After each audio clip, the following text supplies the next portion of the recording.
مخامخ چې کوم دی دا زمونږ اساسو د آقا او مولا هغه روضه مبارکه ده چې کومه روضه مبارکه ده زمونږ اساسو د ایمان محور دی د رسول الله مبارک په ذات عالیه باندې هغه سلام لوستل دپاره د عاشقان مصطفی را روان دي جوق در جوق چې کوم دی نو هغه راځي الله پاک د هر مسلمان دی مقام ته راولي. بسم الله الرحمن الرحیم.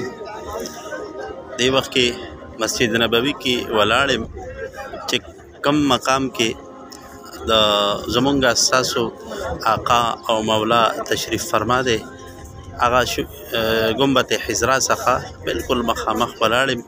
هر مسلمان چونکې دې مقام ته د راتلو ارزومند دی خواهش لري او د نبی علیه صلوات والسلام د روضې سلامونه دا ته هر مسلمان ارزو او خواهش وي او ډېر د ادب مقام دی.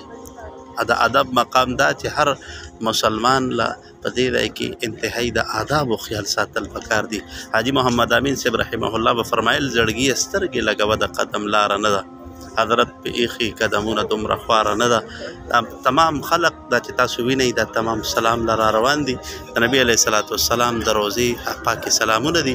هغه مخامخ چې کوم دی دا زمونږ اساسو د آقا او مولا هغه روضه مبارکه ده چې کومه روضه مبارکه ده زمونږ اساسو د ایمان محور دی د رسول الله مبارک په ذات عالیه باندې هغه سلام لوستل دپاره د عاشقان مصطفی را روان دي جوق در جوق چې کوم دی نو هغه راځي الله پاک د هر مسلمان دی مقام ته راولي.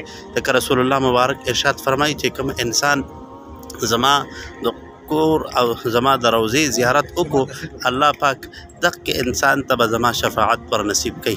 نو لهذا دا هغه مقام دی ګنبد حضرا د رسول الله مبارک هغه بالکل مخامخ دی. الله پاک د هر مسلمان دی کوم دی هغه بار بار دی ته راولي. دا زمونږ چې کوم دی هغه یو ډېر درون خوږ مشر ما سره راغلی دی. الله پاک دی د علم چې کوم دی د اعمال قبول کړي.